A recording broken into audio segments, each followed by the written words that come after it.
Amanda, and today I'm going to do my top 11 books of 2014.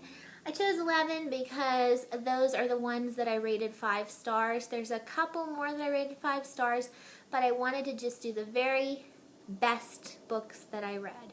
So I am going to go ahead and start.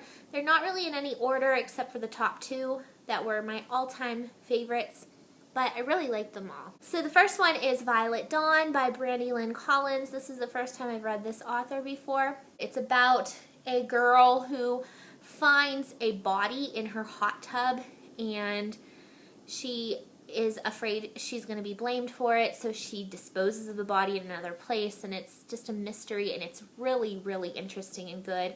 This is a Christian fiction, but really, I think anyone would enjoy it. It's not very preachy, and it was very enjoyable. Next is The Shining by Stephen King. I read this in the summer, I believe. Loved this book. It was really creepy and interesting, and I just loved the feel of the book. It just was like a magical place going to the Overlook Hotel.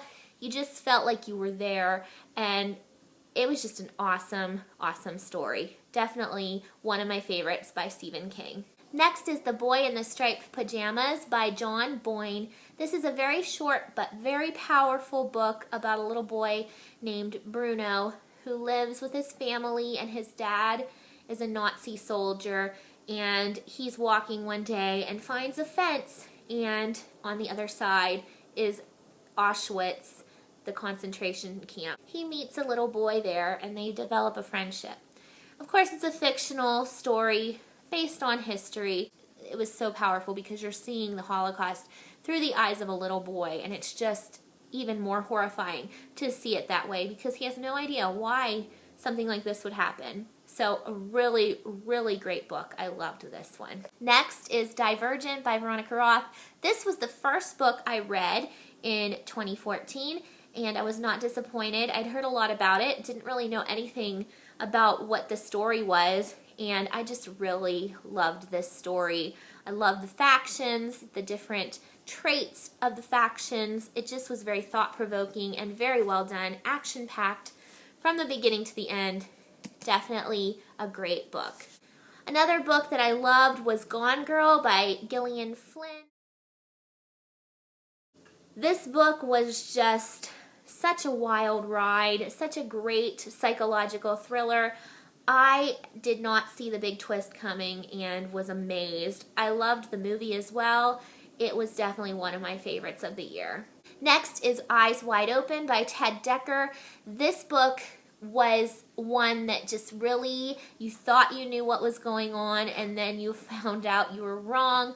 It's got a little bit of, I guess, fantasy mixed in. It's a Christian fiction story about a girl who ends up in a mental psychiatric hospital on accident, but then she starts to think that maybe she is in her mind having issues, and she's always been there, and you don't really know how it's all happening, and you don't know what's true. And there's so many great messages in this book about the way we see ourselves and how special we really are, and it's just really, really good. I loved this one.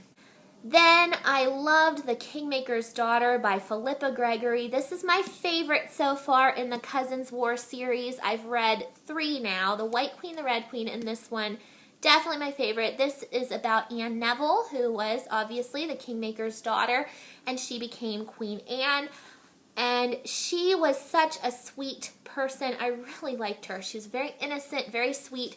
Her dad was not a very nice person, and she kind of took some of the brunt of that from other people because she was his daughter. But I really felt for her. She didn't have a very happy life, and just, it was a really good story. I didn't go into this thinking I would really like it very much, but I ended up loving it. The next one is Joyland by Stephen King. I got this one from the library, and it was amazing. I would say this is my very favorite Stephen King book so far. The reason I loved it was because there were some paranormal aspects. It was like a coming-of-age story.